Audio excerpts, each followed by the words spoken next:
Gently close your eyes.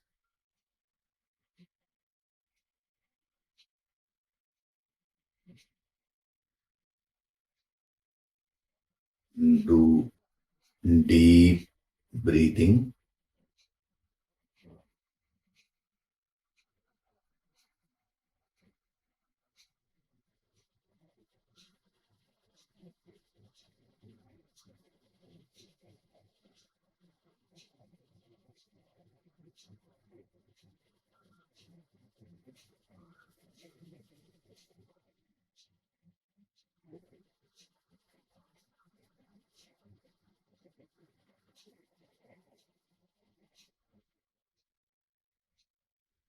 We'll chant Om once together.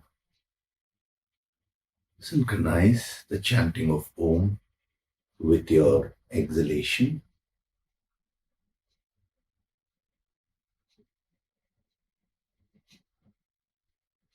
Breathe in.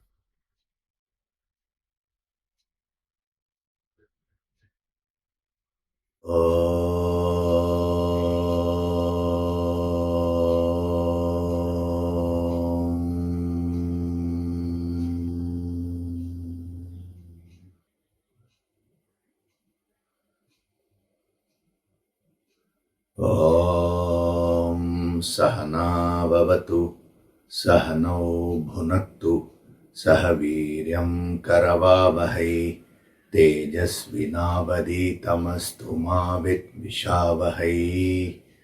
Om Shanti Shanti Shanti.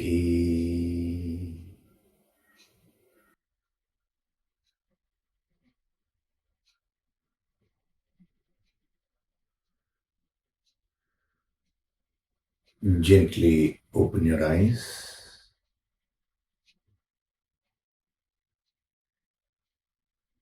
We'll chant from verses 68 to 72.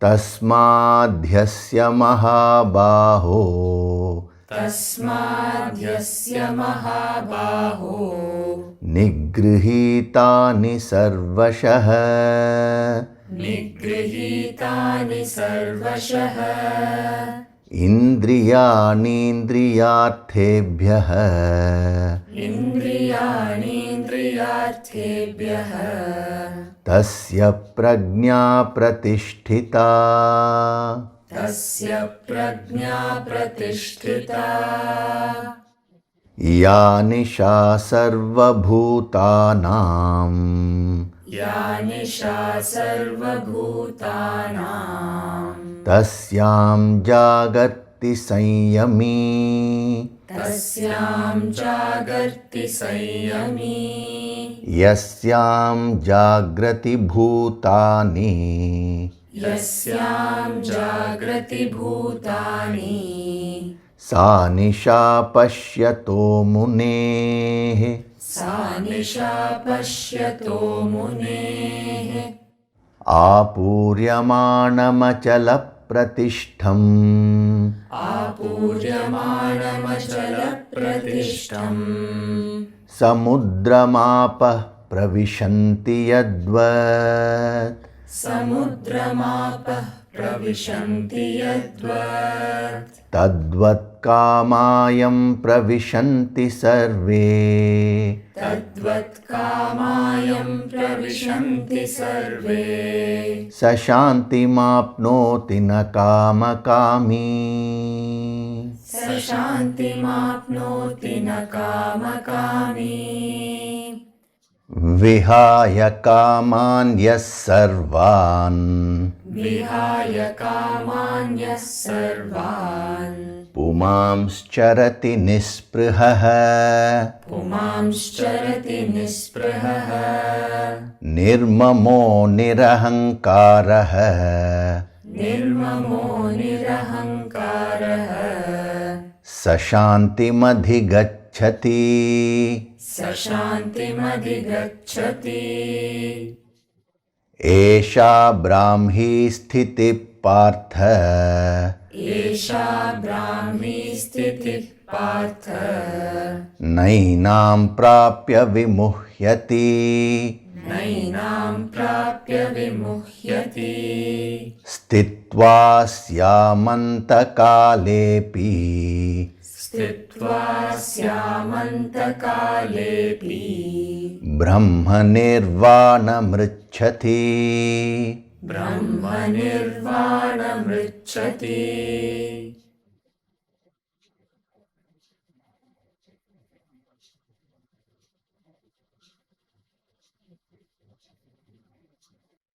Hari Om, and a very good day to all of you.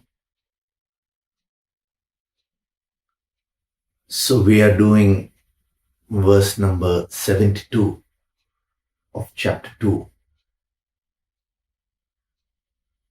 Now, when we are studying all these verses, one way is to see all the principles within each verse. Every verse contains so many messages, so many principles. So using the yogic approach, when we delve deep into those principles, you gain the true wisdom.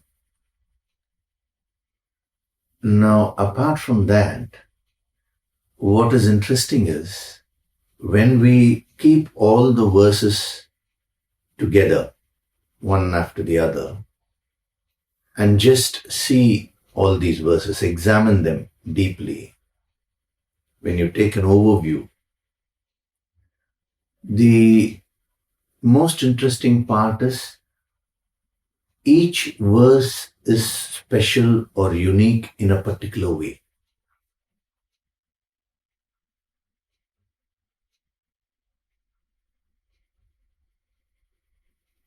As a sadhak, as an aspiring yogi, you need to first locate that particular uniqueness or speciality of each verse. It is something like this. Supposing you take a house. Now, one is you go into one particular room.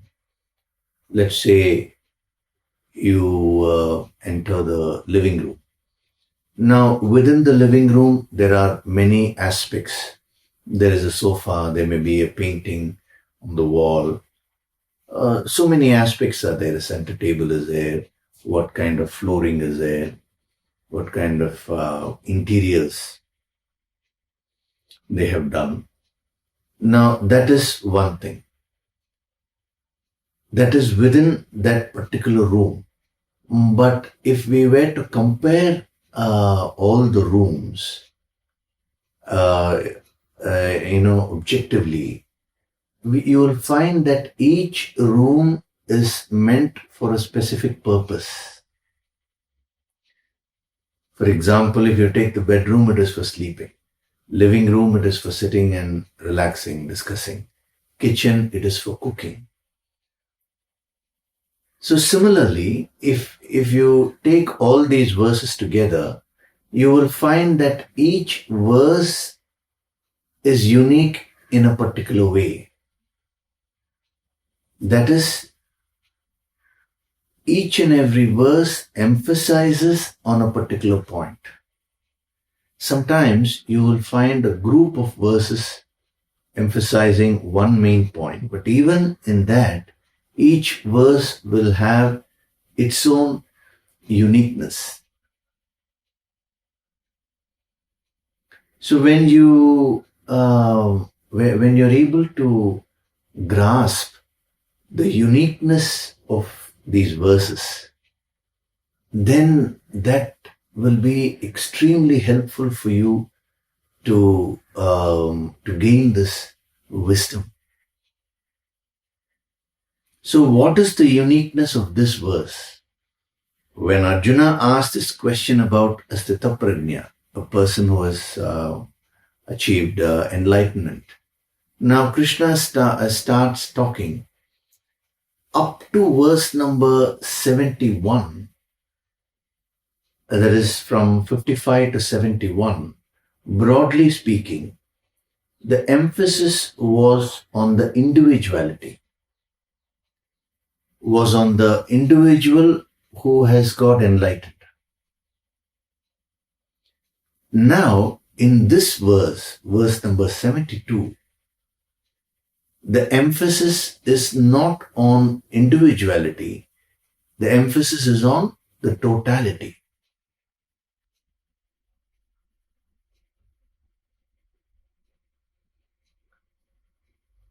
Why is it that he spent so many verses emphasizing on individuality and one verse on totality?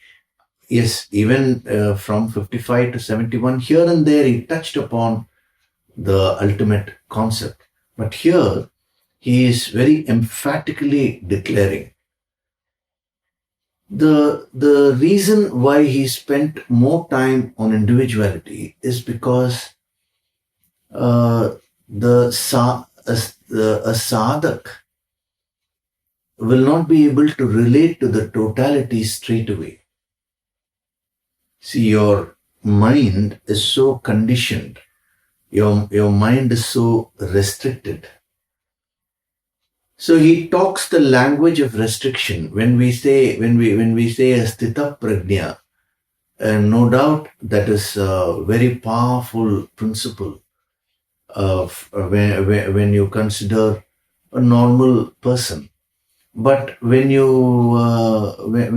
we talk of the highest level, the very principle of sthita prajna is restrictive, because you're restricting the infinite to a finite form, to a finite person, to an individual person. So when he says this is the state of Brahman, this is not the state of any individual per se.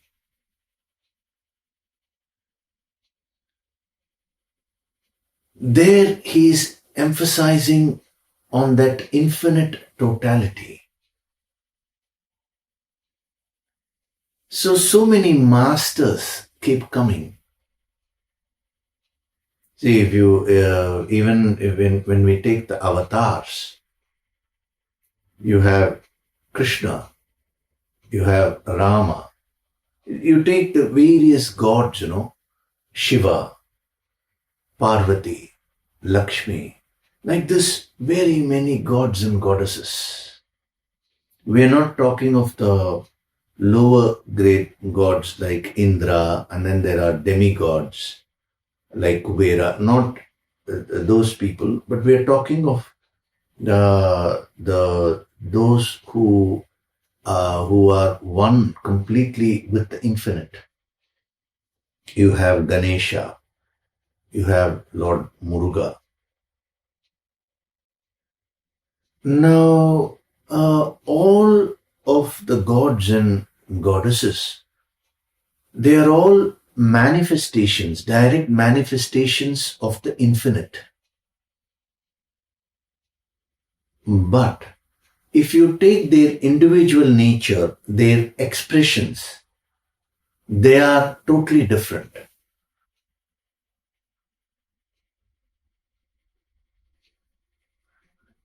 If you see the description of Lord Shiva, it is so different from the description of Lord Narayana, which is completely different from the description of Lord Ganesha. Same way Lord Muruga or Parvati, Lakshmi, Mahakali, Mahalakshmi, Mahasaraswati. So when you take all the gods and goddesses, they are all manifestations of the infinite, but expressions are varied. So supposing a person asks, can you describe can you describe what is that state of godhood, That is, how will that person be? Now, initially, you may talk of Lord Shiva. A master always says Lord Shiva, Lord Vishnu, Lord Ganesha, Lord Muruga, all the expressions separately. But there, the student thinks that the form of Lord Shiva or Lord Vishnu or Lord Ganesha or Lord Muruga, no, that form is God. But then slowly, as the student advances, the master introduces the higher concept. Even though Shiva, Vishnu, all these gods and goddesses are looking separate, they are all manifestations of that one supreme infinite power. So when you take a normal individual, the one is caught up with the individuality, the physical body, the emotions, thoughts, all the finite equipments. So the concept or the principle of God is introduced as one who has a form, but that form is very divine. So Lord Vishnu, whether it's Lord Vishnu or Shiva or Parvati, you take any god, they have a particular form, physical form. But that form is very divine. That is how the masters uplift the mind of a sadhak. So it's easy for a person to conceive. But then, as the sadhak advances, slowly, what the master introduces is this principle of totality. Beyond all these forms lies that infinite. The divine nature of all the gods comes from the infinite, not from the finite equipments.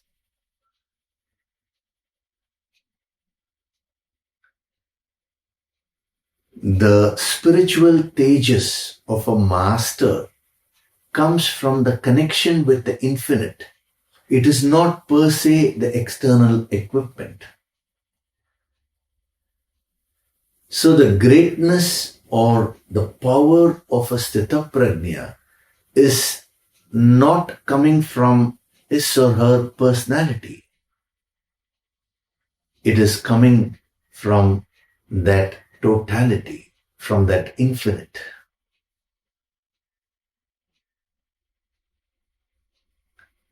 So in your path, as you advance, you will find that slowly, the emphasis, there is the emphasis which the mind lays on will shift from individuality to totality.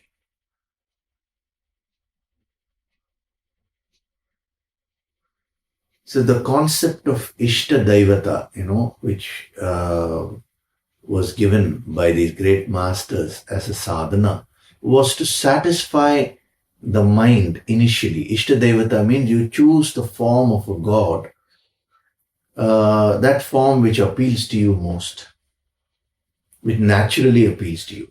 Like for some people, the form of Lord Shiva will be very appealing. For some people, the form of Lord Narayana will be appealing. For some people, Lord Muruga.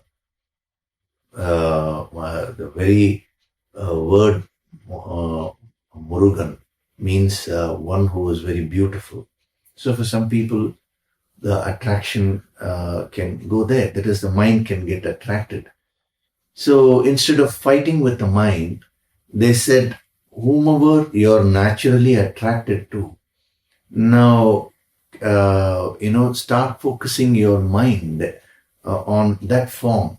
But as you advance, you will automatically, if you do the sadhana properly, if you're doing the yoga sankirtan and all that, automatically your mind will start expanding because your consciousness will start getting uplifted. So when your mind expands, you will find that the very form worship is a restrictive way of relating with God. God is formless. God is that infinite supreme reality.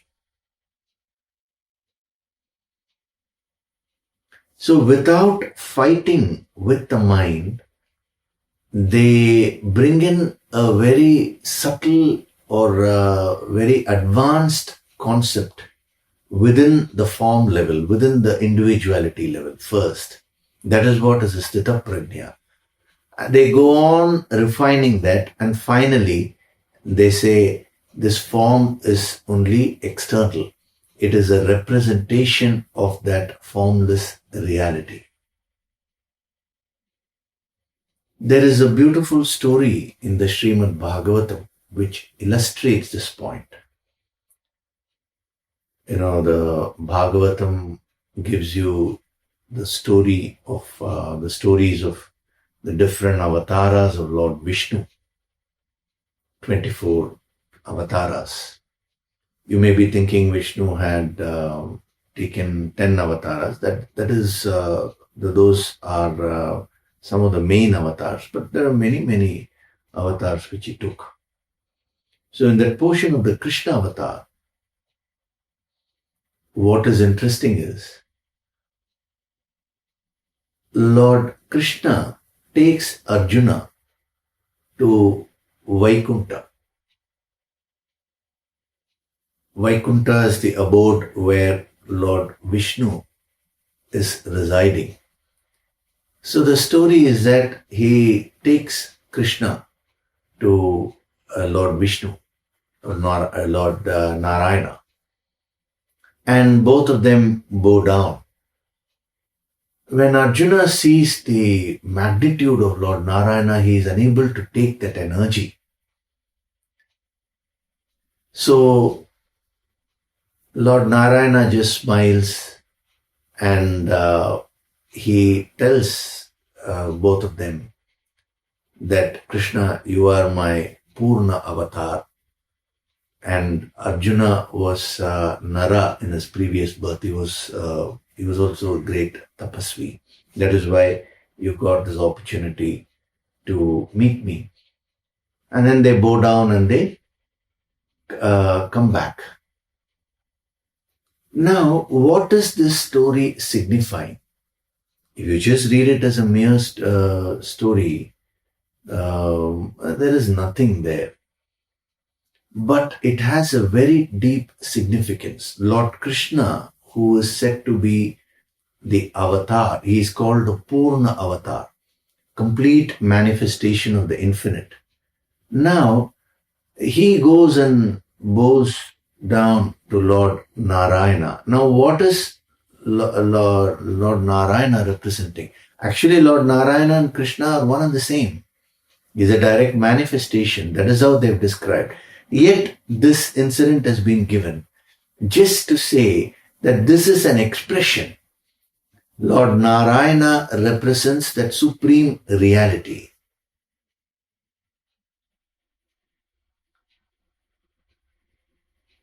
Now, if you go further into it, what what they are saying is that Lord Narayana himself is an expression of that infinite. See, this is an infinite science. The gradation is infinite. You go on expanding. So from Arjuna, you expand to Krishna. From Krishna, you expand to Narayana. From Narayana, you go on expanding. There is no end to it. The moment you say there is no end, that is what is the infinite.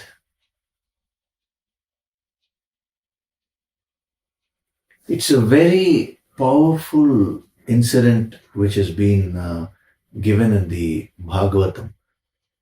Invariably, nobody understands the deeper significance of that.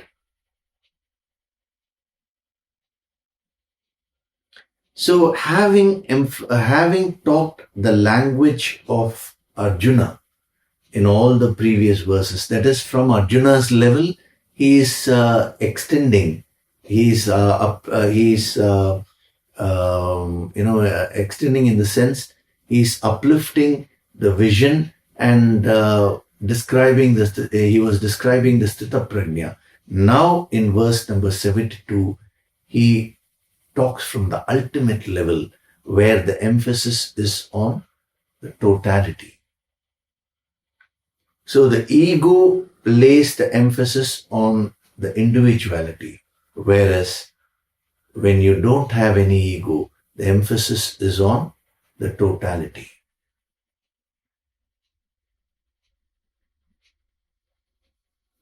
Incidentally, whenever your emphasis is on individuality, you will be stressed. There will be that extra pressure on you. The moment your focus turns towards totality, all the extra pressure will go away. You will become very relaxed, very peaceful. See, even in spirituality, there is nothing wrong in choosing a form that is Ishta Devata and using a particular manifestation of the infinite to gain focus of mind. Actually, that is the purpose for which all these things have been given. But if you get stuck with any particular form, then you will become fanatically devoted to that particular God, and you will start hating others who may be devoted to some other gods. Actually, there are many quarrels which are fought in the name of religions. Actually stem from this limitation, that is individuality. See, the ego can come and take over at any stage. That is why you have to be very careful. A person may be so devoted to a particular form, and then slowly that person can get so attached to that form to the point of a fault.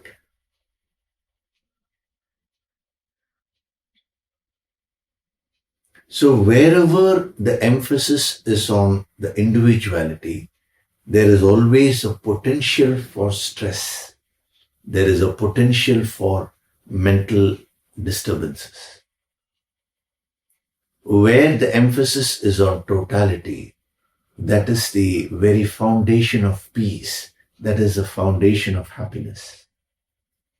So even when you consider yourself, that is why he's saying Esha. Esha means you're turning inward. I explained to you last week. It is the sacred sadhana of introversion. So when you look at your own self, if you merely look at your physical body or the finite equipments, now there is always a potential for mental agitations. But if you start focusing on the infinite power within you, then your mind automatically starts getting into a state of peace, shanti.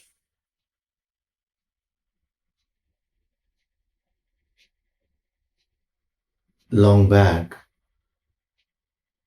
there was a course which was organized for all youngsters, teenagers, The topic was how to conquer exam stress. Especially the 10th standard students and 12th standard students, or the public exam is there. So many competitive exams are there. Even after that, a lot of competitive exams are there. So the mind gets very highly stressed. So it was a very useful program for the youngsters. And one of the principles which I had mentioned to them was this principle of totality. What I told them was, see, when you're considering a public exam, for example, let's say a 12th standard student is appearing for the public, the final examination. There's so much of stress. Oh, I'm writing this exam. I said, just for a second, if you can shift your consciousness away from you and look at the total situation. So yes, you are sitting there and you are writing the exam. Now you zoom out a bit. You take the entire city where you are living in. So if you consider your whole city, your house will look very small. In that house, your room is even more small. In that room, you're sitting and studying with so much of stress. The moment you expand your vision, your stress becomes very small. The very problem which you are encountering actually looks so small and petty. I said, don't stop with that. Go on zooming out. Expand your vision further. Consider your the entire state in which the city is. So when you consider the whole state, the city is small. And within your city, your house becomes even more small. You become very small. Your problem, well, you can't even quantify it. Now expand your vision further. Take your whole country, I said. Within that whole big country, there is a state, then there is a city, there is your house, your room, where you are sitting, examination. So much of stress. Now take the whole world. So you go on expanding. If you take the entire world, you're just one small individual sitting. Your problem is nothing. Now, what the scientists have seen, they've discovered, and they've even given out released the photographs, where when you take the whole solar system, the very Earth looks so small. When you take the whole galaxy, the Earth looks extremely small. It's like a point. When you go on expanding, they say there are many, many galaxies and all that. The sun, which is supposed to be so big, that sun itself becomes very, very small, like a point.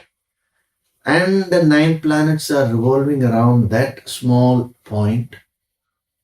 Out of those 9 planets, the Earth is one sub-point.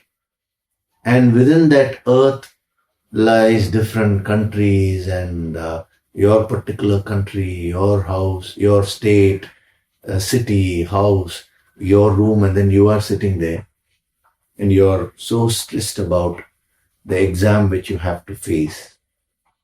So I made them do this small meditation where they were able to shift their focus from the individuality to the totality. The moment they did that, after that session, they told me that, all the exam fear just vanished.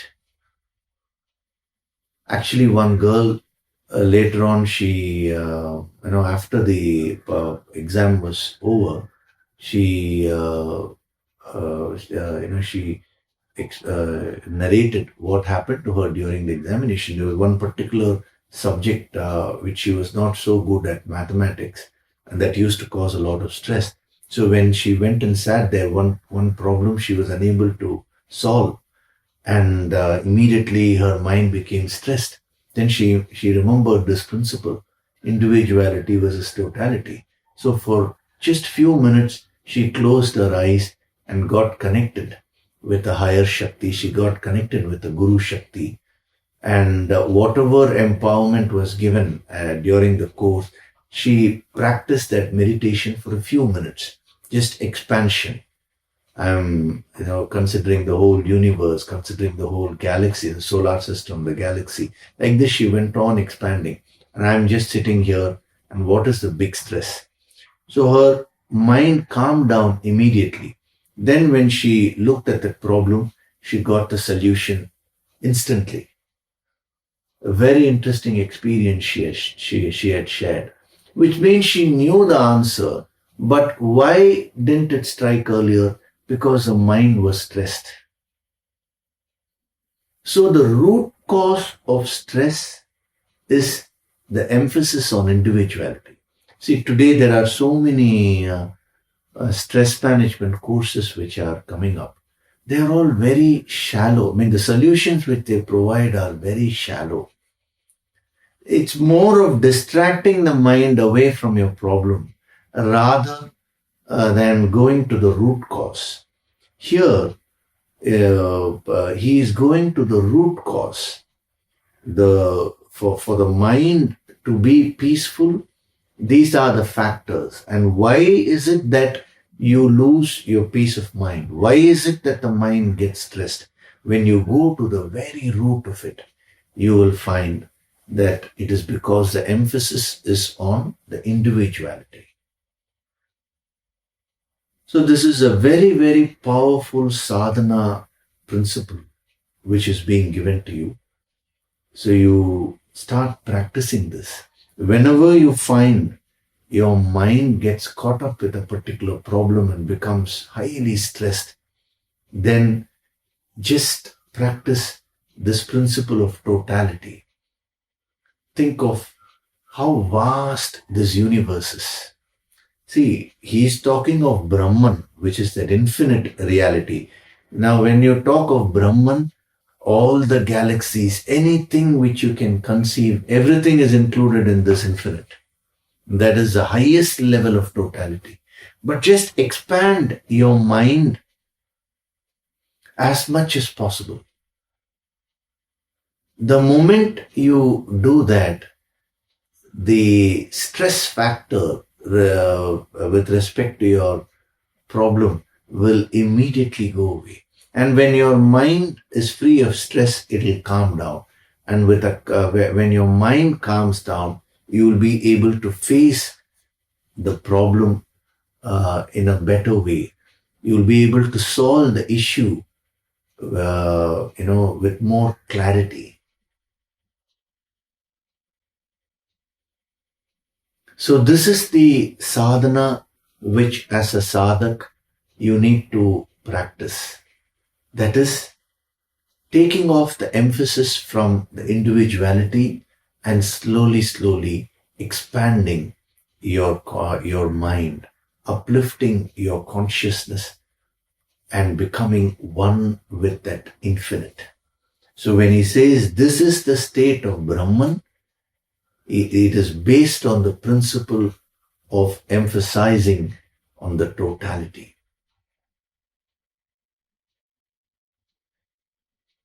So this is a very powerful sadhana tip which is being given to you today. So start practicing this principle in your life. Let it be any problem. It could be a health related issue. It could be a relationship issue. Supposing, let us say, you have some issue with respect to your body, that is health. Now, one is that the problem is there at the physical level. But what happens is your mind gets further worked up about it and gets highly stressed about it. So how do you remove that part first? Because the moment your mind calms down, the chances of the body healing itself are more. You will be maximizing the self-healing of the body. So how is it that you can calm the mind? It is by laying the emphasis on the totality. One is to say, oh, I am sitting here and I am having this problem. The other is to say, I am myself like a speck of dust in this vast, vast universe. What is the big deal? Whatever problem I'm facing is very, very petty. Automatically, your mind will get into that frequency. And the moment it gets into that frequency, the mind will become calm. And with a calm mind, you will be able to act effectively.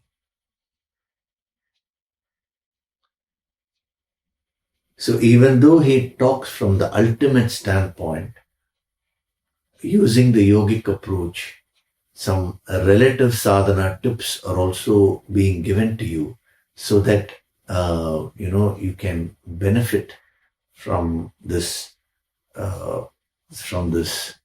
amazing principle which he is giving, the principle of totality. So similarly, you can take up a relationship problem. Again, it's because of the emphasis on the individuality. Practice this sadhana. So this is the state of Brahmano Partha. Having attained this, none is deluded. This is what we were seeing last week. Muhyati means delusion. Having obtained this, prapya. Prapya is a very interesting word. It is a word which apparently has many contradictions. I will explain that also. It's very interesting. But first, what does he mean by the delusion? Vimuhyati. Muh means to faint, to lose your consciousness.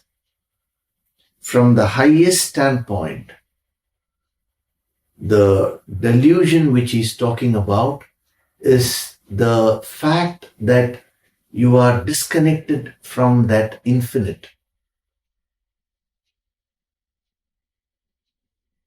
You are that infinite power.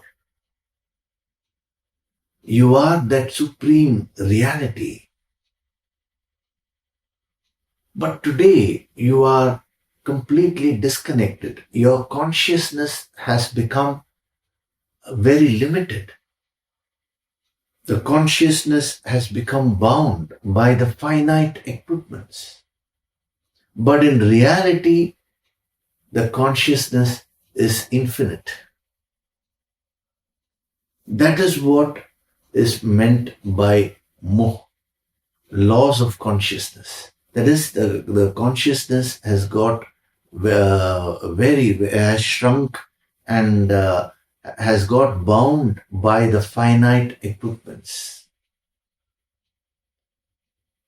So when in the next line he says Brahma Nirvana means ultimate liberation. It is getting liberated from the finite equipments. That is liberating the consciousness.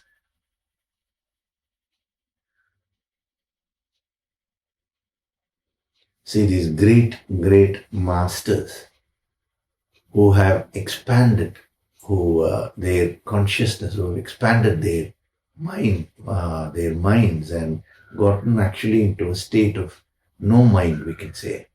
Because when the mind goes on expanding, then it loses its individuality. Mind always is pertaining to the individual, So when it expands to the infinite, it is a state of no mind. It is a thoughtless state.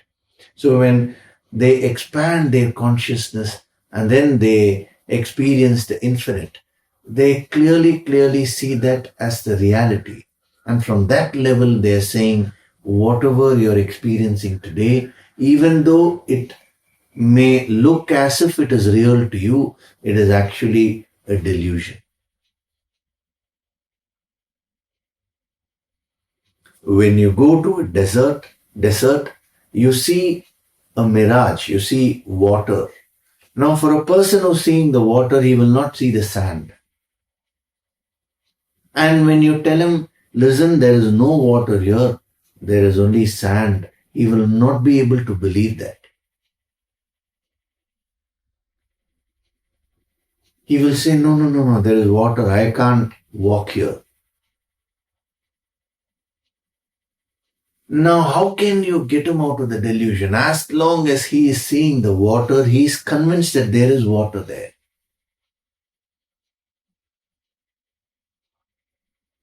It is the same problem with these masters are having. Having experienced the infinite, they are unable to communicate that infinite experience to a person who is in a state of delusion. Just as you having experienced the sand, you are unable to communicate that to the person who is deluded, who is seeing a mirage, who is seeing water in the sand.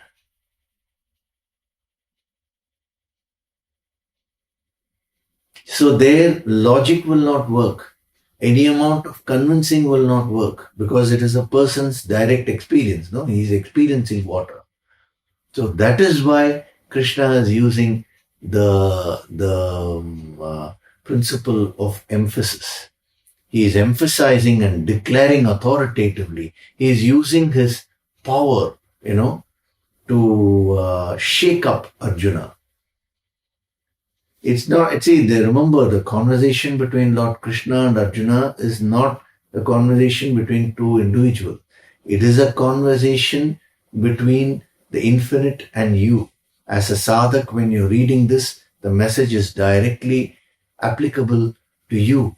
So he says all the delusions will go away, which means you are in a state of delusion today. So the moment you can conceive this, the moment you can start appreciating this, then your sadhana will start intensifying automatically. You will not stop. You will not rest content till you expand your consciousness to the infinite level. When you're unable to relate to what he's saying, now someone has to keep telling you, do the sadhana. Few weeks you will do again. You will stop your sadhana. Sometimes you may get some good benefits, then you will stop your sadhana. Sometimes you will have some problems, immediately you will stop your sadhana. But if your goal is to become one with that totality, to expand your consciousness to that infinite level, then you will not stop. This is what Swami Vivekananda said, awake, arise, and stop not till the goal is reached. Very powerful statement he made. That comes when you understand that you are in a state of delusion today. Just that at least that suspicion should come. These great masters, having experienced the infinite, out of infinite love and compassion, they are giving out these messages. It is out of pure unconditional love that these masters are giving their experience. So we should also try to step up our levels a little bit at least and start appreciating and absorbing the energy of what they are saying.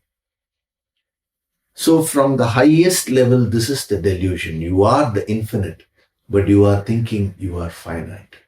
You have infinite powers within you, but you are thinking you're having finite powers.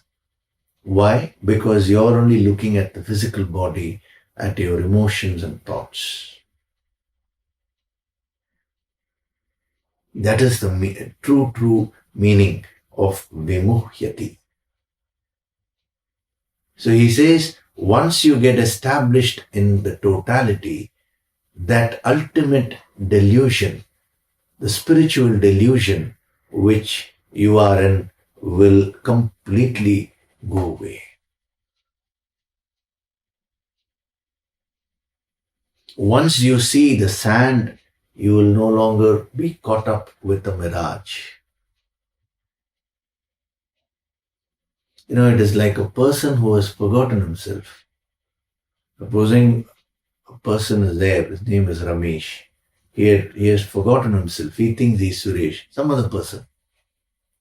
Now, as long as he is thinking he's someone else, now he will be deluded. He will have different kinds of relationships. He may actually be a multi-billionaire, but he may be thinking he's a pauper. He may be begging for a job. So many possibilities come. But the day he realizes that he's not that person, when the moment he gets back his memory, he experiences who he really is. That second, all the delusions pertaining to the to the other person will vanish. It is like that. Today you are thinking you are Mr. or Miss or Mrs. So-and-so. It's all the finite equipment which you're describing. But the day you realize your true self, which is the infinite, then all delusions pertaining to the finite equipments will vanish. Now, from a little bit relative level, the word moh has many other dimensions. So we will just look into those dimensions also. It will be extremely useful to you for your sadhana. Moh also means being in a state of confusion, that is, being bewildered or perplexed. So when you are, this is at the intellectual level. When you don't have this wisdom, your intellect will lack clarity. Your decision-making ability will not be very sharp. See, unless and until you develop a total picture, your decisions will be faulty only. Whether it is choosing your career, whether it is choosing your partner, any decision which you want to take in life, the problem is your mind gets so conditioned by that experience at that point of time that it is unable to see the whole life in totality. We are not talking of now the past births and all that. I'm just saying in this birth itself. Supposing you want to decide on a particular course of action, what will be the impact of that 10 years later? Your mind doesn't have, your intellect does not have the capacity to penetrate and see that. So invariably, all the decisions which you will be taking, which you are taking today, are based on a very limited vision. This wisdom actually gives you that clarity, gives the intellectual clarity, where you're able to see the consequences of your decisions with respect to your whole life. The moment you are able to see the long-term consequences of your actions, then your actions will become very powerful. When you act in a short-sighted way, then your action will not be so powerful. When we have these management seminars, I always tell the corporate leaders to have long-term visions. What is it that I want to achieve in this lifetime? It's not so easy. You need to do a lot of searching before you come to a conclusion. But even if you apply your intellect to this, your intellect should have the capacity to be able to formulate a long-term vision. That is what increases when you gain this wisdom, because as you do the sadhana of totality, your intellect also broadens. So thereafter, your vision becomes long term. Every action which you do, you see what will be the consequence of this action later on. See, when a businessman is doing business, now some of the decisions which he has to take will definitely have an impact 5 years later. A typical example is one businessman actually came to me for advice recently, and his problem was that his business was going on a loss. So when we analyzed the way he was functioning, whenever there was shortage of funds, his immediate reaction was take more loans. So when you take more loans, the problem is solved immediately. But what happens in the long term? Your liabilities only increase. So the intellect lacked that clarity. He went on increasing the loans. And now the pressure is so high. He is unable to handle the situation. So he asked me, what should I do? I said, very simple. Whenever you are short of funds, why is your intellect thinking only of loans? Why not think of other sources of income? Like it could be improving sales. Why isn't your intellect going towards that? It lacks the clarity of vision. When you get caught up with a problem, the intellect becomes perplexed. Thereafter, the decisions which you take will not be proper. Without understanding the long-term consequences of your decision or action, you will just get into it. And then after a few years, the pressure will go on mounting. So that is a very powerful dimension of moh. When he says vimuhyati. So as a sadhak, from this moment onwards, you can practice this sadhana. That is, always try to expand your vision and see the long-term consequences of whatever you're doing today, whether it is your actions or whether it's your speech. See, whatever you're saying to someone can have a long-term implication on the relationship.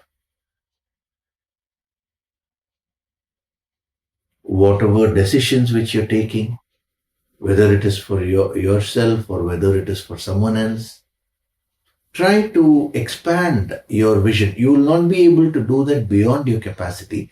That is why the daily sadhana is very important. But as you do your sadhana, you should also, that is this Yoga Sankirtan sadhana, little bit if you can stretch your intellect and see the consequences of whatever you're getting into before getting into that. The moment you see that the long-term consequences are not positive, then you will not get into that situation. Sometimes certain actions or certain decisions may cause some strain immediately, but they will give you wonderful results later on. So then you will start choosing those. This is what actually Lord Krishna later on he says, the sattvic happiness is like poison in the beginning, but becomes like nectar in the end, he says. Whereas rajasic happiness is like nectar in the beginning, it's like honey in the beginning, but becomes like poison in the end. So if it becomes like poison in the end, then why are you taking it?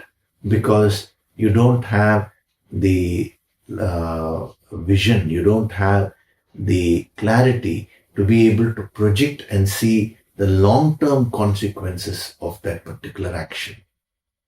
If you want to laze around every day, that gives you an immediate pleasure.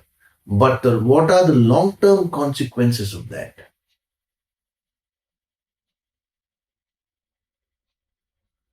So That is one very powerful dimension at the intellectual level.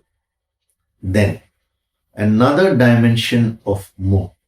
Moh also means being disturbed. This is at the emotional level. When a person is in the state of delusion, how does it manifest at the emotional level? It manifests as disturbance, turbulence, restlessness. So whenever you face the various experiences of your life, when your mind is in a state of disturbance, you will not be able to complete your experiences fully. You will not be able to enjoy your life properly. You may have the best of things with you, but if your mind is in a state of disturbance, you will not be able to experience all that fully.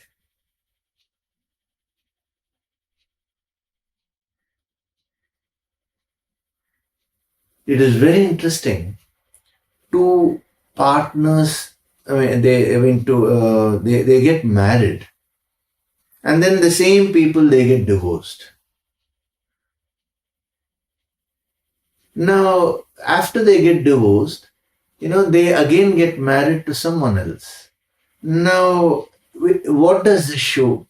Each individual has certain positives and certain negatives, but you are unable to experience and enjoy the positive, the positives in a person.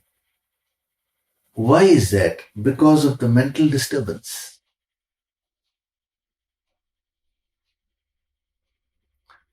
So if you want to know whether you're deluded or not, or rather how much you've grown spiritually, simply measure the level of your mental disturbance. How disturbed do you get when you face a particular challenge? So there is a gradation.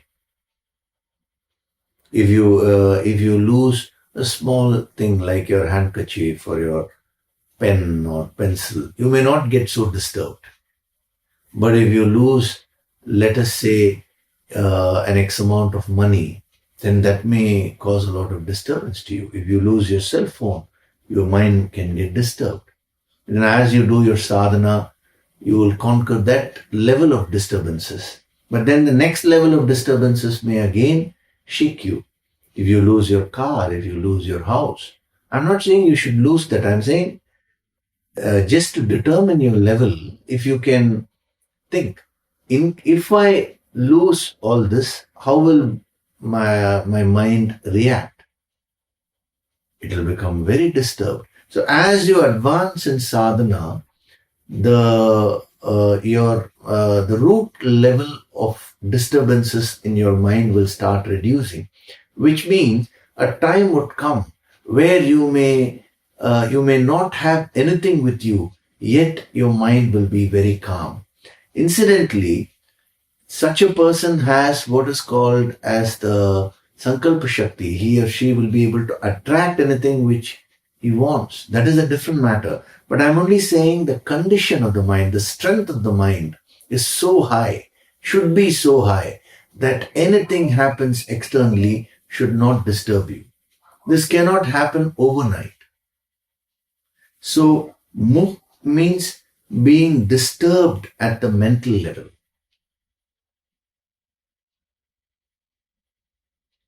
As Swami Ramatirtha used to ask, what is the loss of a pen today to you?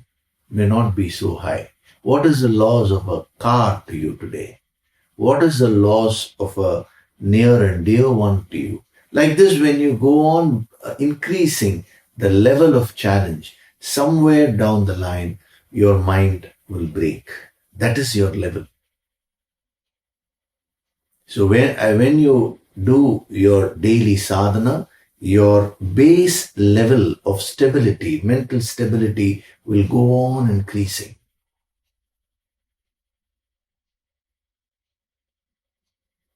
A normal person will keep complaining about something or other in life.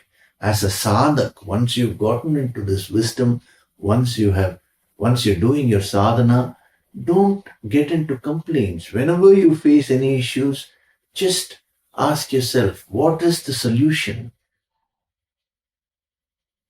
The temporary calming of mind can be easily achieved when you get connected to the higher Shakti, when you get connected to the Guru Shakti. Instantly you will get help. Your mind will calm down. Using that, look for solutions in life. When your mind is disturbed, you will not look for solutions. You will only keep you will be kind of reveling, I would say. You will be caught up with the problem. Sometimes people just want to talk about their problems. They want others to keep listening to their problems. They go on falling for that self pity. Whereas when you're not in a state of delusion, your mind will start looking for solutions rather than focusing on the issues or problems. So that is another powerful dimension. So number one, intellectual clarity. I told you, the sadhana. Number two, at the mental level, what sadhana should you do? Always look for solutions in life. Whenever you face any issue, look for solutions. That is coming out of the delusion at the relative level. These are all useful sadhana tips. Then he says, Vimohyati. Moh also means being very foolish, infatuation. This is another aspect at the mental level only, at the emotional level. Both the disturbance is directly related to the mind. Now, from the emotional level, he gives there is one more dimension, that is being infatuated. See, when you give in to your mind, when your mind takes complete control, it gets totally enamored and infatuated with superficialities. Once your mind gets attached and infatuated to one particular object, it could be an object, it could be a person, thereafter you lose all your discrimination. You lose all the sense of what is dharma and what is adharma, what is right and what is wrong.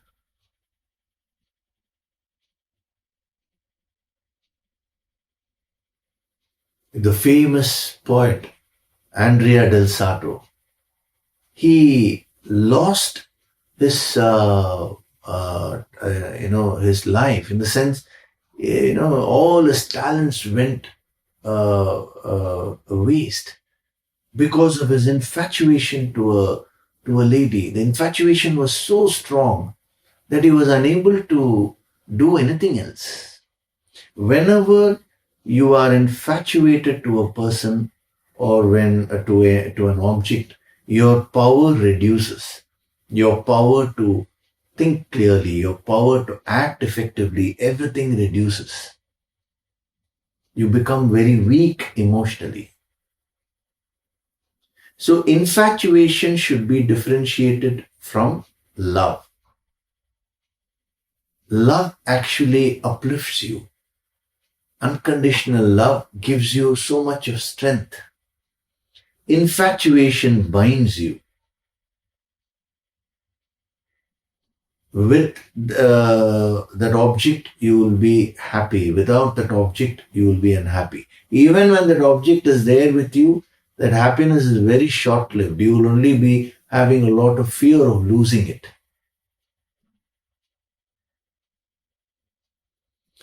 A couple once met me, and the husband was working in the Middle East. His wife was here, and he used to visit her once a year for 2-3 months. That project was there for about 5 years or so. and he was unable to take her to his place of work. So that was causing a lot of stress. So I asked them, okay, this is a real problem which you're saying, fine. But in this, can you tell me some of the positives? Both of them said, what positives are there, sir? I am working there, I'm slogging, she's here, we are meeting only once a year. I said, for how long? 2-3 months. I said, isn't that a positive first? At least you're meeting each other for 2-3 months. So I asked them, what is your focus when you meet? Right from day one, that is, as soon as he used to arrive to his hometown and he meets his wife, both of them go on saying, you're going to leave on this date. The wife will first say, he will also say, yeah, I have to go. So the entire 3 months, instead of being happy and enjoying together, their focus always used to be on the day when he has to go back. See, this is the delusion of the mind I'm talking about. I told him, see, there are only 2 choices. Either you leave that job and take up a job here. No, sir, we have certain financial constraints that I can't leave the job there. Wife also agreed, yes, sir, I don't want him to leave the job. Then you should choose this properly. Focus on those 3 months properly. But the mind will not allow you to do that. So they started practicing that. And when they practiced, the 5 years, till the project finished, went away so fast. And then after that, of course, he was transferred back here, and the whole situation changed according to what they wanted. But the most important thing is, even though they were staying away from each other, they started looking at the positives, and they started increasing their level of happiness. So when you are infatuated, then when you're infatuated with an object or with a person, even when that person is there, you will not enjoy. And the person is away also, you will not be happy. Either way, you will only be complaining. Your mind will be caught up with some negative emotion or other. That is why he is using this word moh. Because, see, the ultimate delusion, the spiritual delusion, yes, that is not realizing the infinite nature. But when you don't realize that, how does that delusion manifest at different levels of your personality? That is what we are seeing now. So, number 1, the clarity goes away. Number 2, the mind gets disturbed. Number 3, you get into the tendency of being infatuated with objects or with people. It could be just one person or one object. I know a person who's so infatuated with his pen. He gets extremely angry if somebody touches his pen. To that extent where I have known him shout terribly at the other person, destroying, you see, to him, because of the infatuation for that 1 second, the person is not important, but the pen has become more important than the person. So the infatuation can be to anything. I'm not saying you should not have possessions or you should not relate with others. No. You can have all the possessions, you can have all the riches, you can relate to anyone, but not with infatuation. That is why this dimension is also called being foolish. Whenever you are infatuated, that state is a state of foolishness, he says. Because all your energies get narrowed down to that one object or to that one person. It is neither good for you nor for the other person. We'll stop with that today. We'll go into more depth next week. So before we do the meditation, I'll take up one question.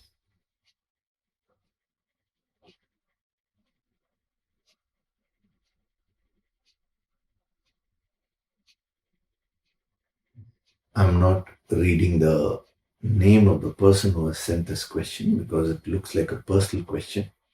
So, respected Yogishri, Namaste. Hope you're doing well. I've been following you and Yoga Sankirtan for some time now, and many thanks to you.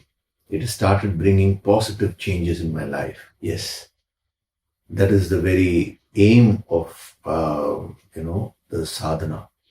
So I suffered from COVID in Jan, and post it started having panic attacks.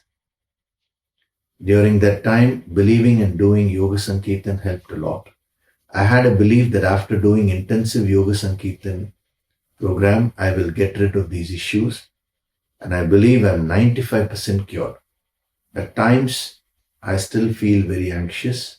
If I still feel very anxious, I surrender myself and start doing deep breathing, and everything subsides. Thank you so much for the blessings and the empowerment. So, Guruji, I need your guidance for one situation I'm facing. After COVID, suddenly I've developed a fear of death or loss, and this makes me very anxious. I understand that one day everyone has to go, but if someone is little sick or even sweating, it makes me very anxious. I always have a thought, what shall be done so that any untoward incident can be stopped, knowing the fact nothing is in our hand. I know it is not right, but at that moment I really cannot help, and always these thoughts come in mind. I do deep breathing, but still somewhere in back of mind these thoughts linger. Need your guidance on the same. Also, on a different note, I have two sons, 8 and 15. They are also interested in doing Yoga Sankirtan but are unable to sit for 50 minutes. Can you kindly guide how shall they do Yoga Sankirtan? Thank you again for choosing us and coming into our lives. With deep gratitude and regards. So the question has been asked with such a wonderful bhavana, with so much of love and devotion. That's very nice. So, there are 2-3 questions which you have asked. We will go to the root of it. When you were describing your issue, you said, I suffered from COVID in Jan. And after that, you've been having panic attacks. You're saying 95% it's okay now. Just that 5% is still lingering. Now, the first approach in our, there is the yogic approach towards life, I'm saying, is that we never consider anything as a suffering. See, that is why this 5% is not going away. Because you're trying to mentally avoid the situations. See, whenever you try to avoid something, now that will come and occupy your mind more. When we talk of infatuation, just now I was explaining to you one of the aspects of delusion, which is infatuation. Infatuation is being obsessed about something or someone. That obsession can be positive. Positive in the sense, you may like someone obsessively, that is also dangerous. Or you may hate someone obsessively. That is also another form of infatuation. I will explain this in detail in the next session also. Now, the moment you consider, when you say I suffered from COVID, then you are considering it as a suffering, then the subsequent results, the panic attacks, and then you have said that whenever you see someone having the slightest problem, immediately you panic. Now, all this is stemming from the fact that you are considering that experience as a suffering. So, one of the aspects of the ancient wisdom is, instead of looking at an experience as suffering, you should start looking at it as a learning experience. See, even in this pandemic situation, no doubt, a lot of problems. Everyone had to face a lot of issues. But one thing is there. You would have definitely become a more mature person than what you were 2 years back, isn't it? I know people who had no concept of spirituality. They started asking basic questions like, what is the purpose of life and all that when they faced this pandemic. So, as a sadhak, we need to look at each and every experience as a learning experience, as an experience which is occurring in our life for two reasons. One is to remove some karma. I'm talking of the negative experiences in life here, to remove some karma away from us. And number two, to teach us a lesson. The moment you look at it that way, then you will, the suffering, the so-called suffering which you're saying, will not give rise to various other problems like panic attacks and so many other things.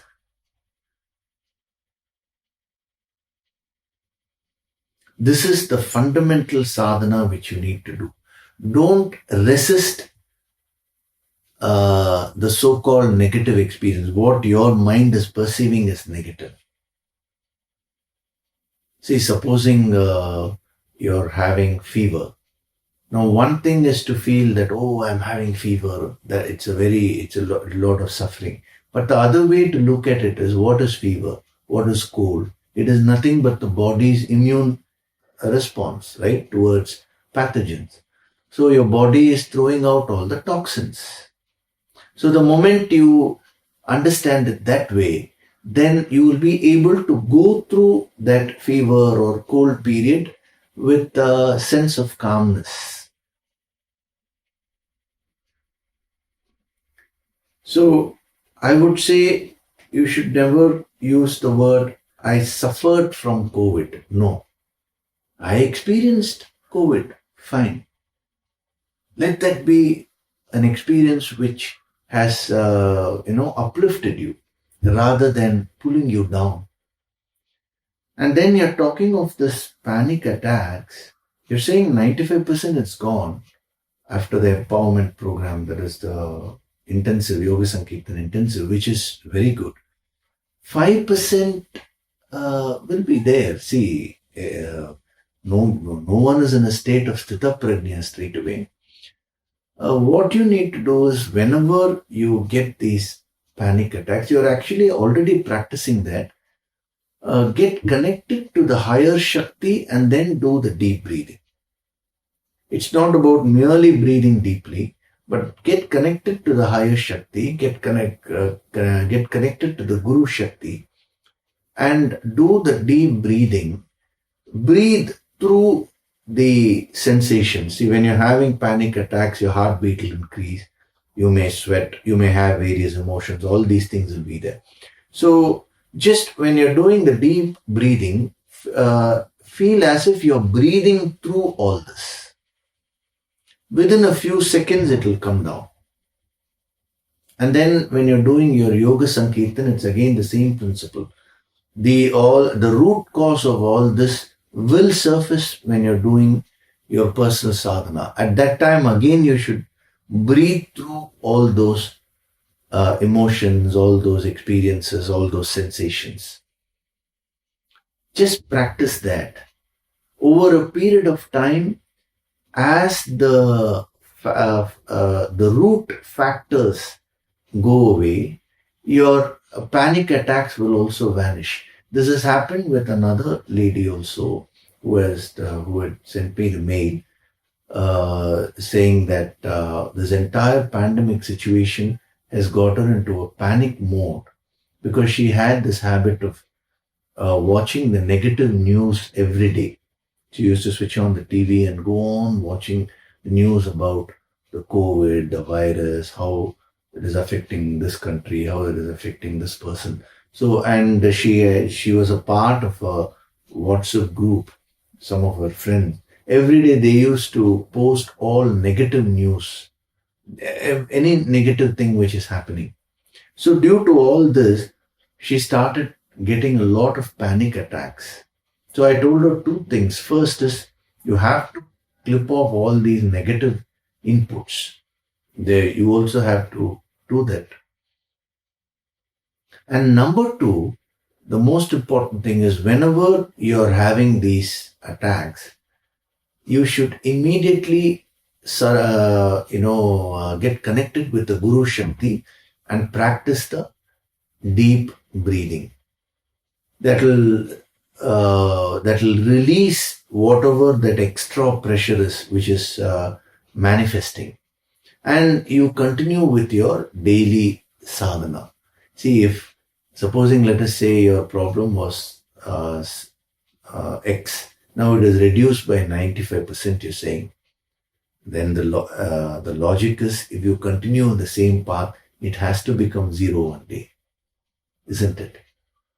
If 10 can become 9, it can become 8 also. It can become 7, it can become 0 one day. So with that faith, you continue doing your sadhana, but practice whatever I said. See, don't resist experiences. If a person is, let us say, having an issue, and if that causes panic attack, now don't resist that experience. Instead, get into the mode of accepting by doing the deep breathing. The moment you do that, by surrendering to the higher Shakti, you will find that this will start reducing. Anyway, we are going to have the Guru Purnima session in July. Very, very powerful session it's going to be. So, whatever little bit is remaining will all be washed away by then. Okay, so think about whatever I said, and if you have any further clarifications, do come back. As far as the other question, two sons, 8 and 15, they are interested in doing Yoga Sankirtan, but they are unable to sit for 50 minutes. Yes, the Yoga Sankirtan material which I've created and given, that is for sadhaks. So children may find it difficult. So if they naturally sit some days, that is fine. But if they are unable to sit, kindly don't force them. Instead, you can always buy a copy of the Yoga Sankirtan separately. This is don't use your the material which you're using for personal sadhana for this purpose. And you can play that copy loudly at home. And even if your sons are playing here and there, let them just get exposed to it as much as possible. And if you're, if the youngsters want to take a walk or if they're jogging, they can always put the Yoga Sankirtan and go for a walk or a jog. That will also, that is fine with, this is only for youngsters. Huh? No, other sadhaks, no, don't start giving into your mind. This is specific. I'm specifically answering the question which she has asked about her sons who are just 8 and 15. So the idea for youngsters is don't put too many rules for them. No rules. Even if they want to listen to it casually, it's fine. That is how you introduce it to them. And as they grow, when they become 18, 19, they'll automatically get that capacity. They'll be able to sit. See, one youngster, he started listening to this every day. He used to go for about an hour for jogging. So he started listening to the Yoga Sankirtan when he was jogging. And of course, after asking me. And then slowly what happened is he used to jog for first 20 minutes, then play the Yoga Sankirtan. And after about 40 minutes, he started, wherever he found, either under a tree or in a park or somewhere, he just used to sit in meditation for that last 10 minutes or so. And then slowly, he says now that 10 minutes has become half an hour. It's very interesting how, the mind slowly gets into the spirit of it. Okay, so kindly don't put any pressure on your children. Just expose them. You can play it loudly in your homes. That will incidentally energize the whole place, because the entire energy of the Vedas, it is there in the Yoga Sankirtan material. So very, very powerful energy will spread in your house, the positive energy. But don't use your personal copy for that. Have a separate copy for that, and let the children keep playing. And in a fun way, if they relate to the sadhana, it is better. So when they come to that age where they can do it seriously, there will be no resistance. They will not see it as a burden. Okay. So now we'll do the meditation. Gently close your eyes.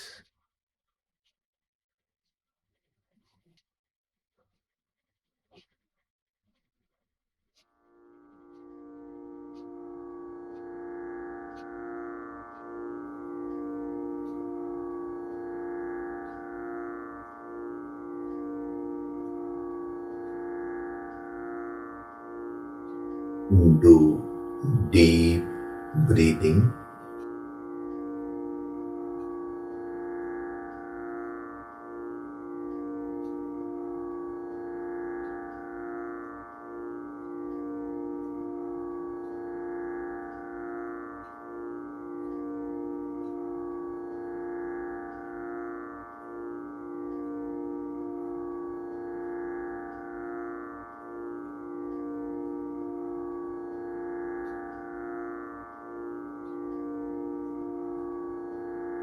Feel the divine vibrations.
With every breath, I'm going deeper and deeper into myself.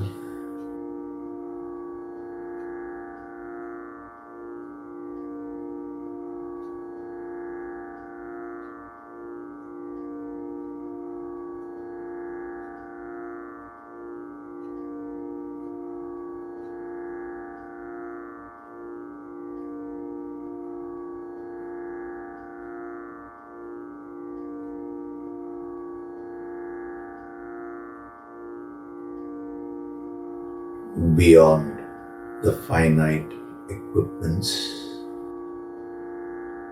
the physical body, the mind, the intellect,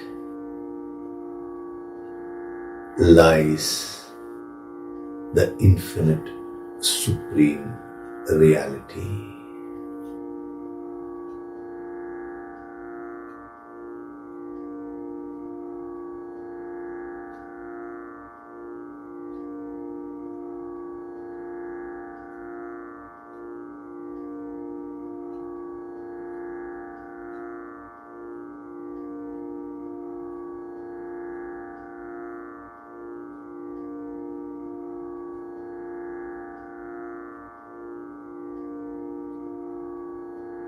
I am one with the totality.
I am one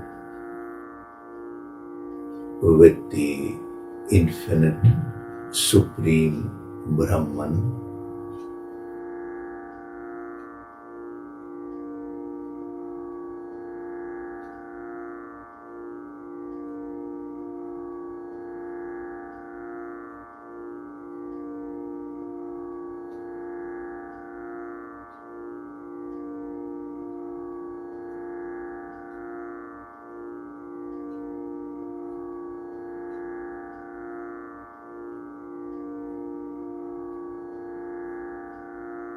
I am Swayam Prakashit, self-illuminating.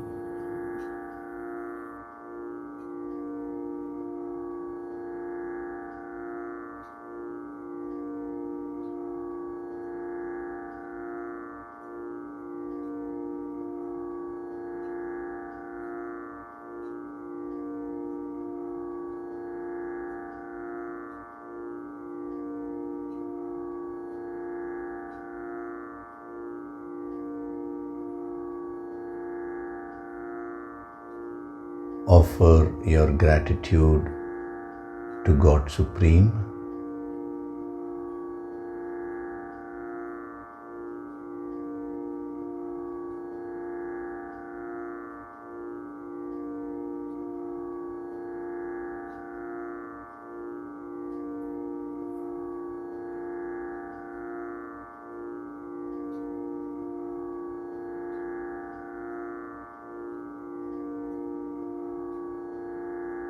Offer your gratitude to your Guru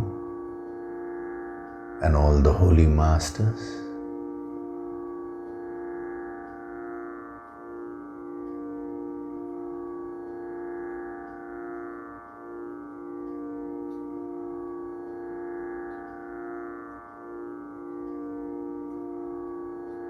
Slowly come back. Wriggle your fingers, your toes, rub your palms together to create a warmth.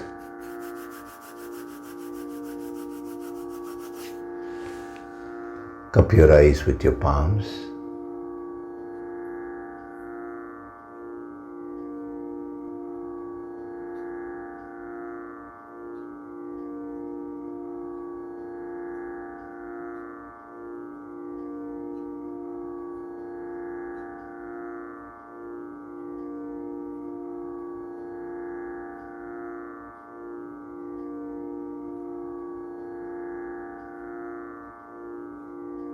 Gently rub your eyes, cheeks, forehead, top of the head, back of the head and neck.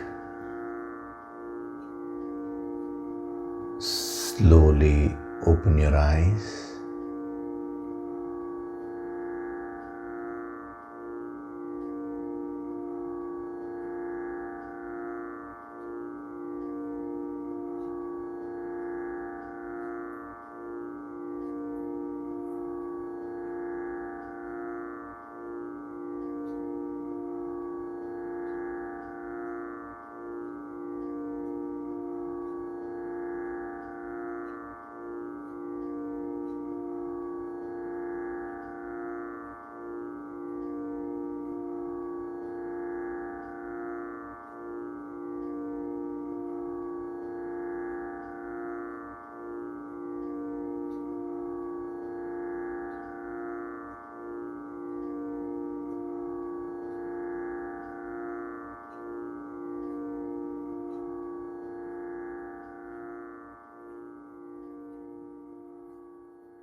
Welcome back.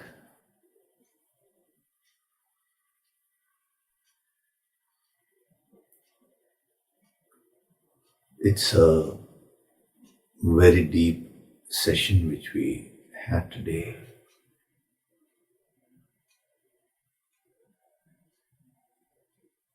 As I told you, you have infinite powers within you.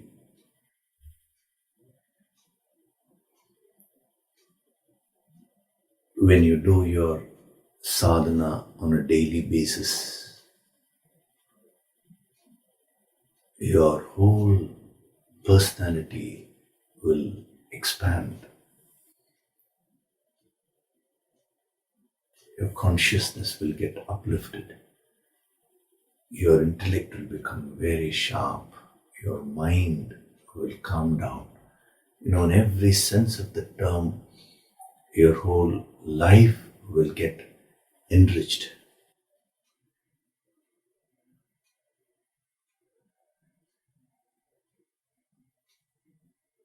With all this, you will also be progressing towards your ultimate goal of self-realization. That is the very purpose of a guru coming into your life.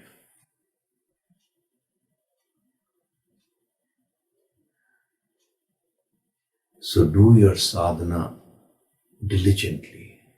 Don't leave that. All this which we are doing right now is a preparation for the session which we are going to have in July, the Guru Purnima session. When you become a big vessel, you can receive whatever is being given to you. They call it Supatra. Supatra means one can receive, the vessel which can receive. Okay? So we'll continue with this verse in the next session. Thank you very much. Hari Om.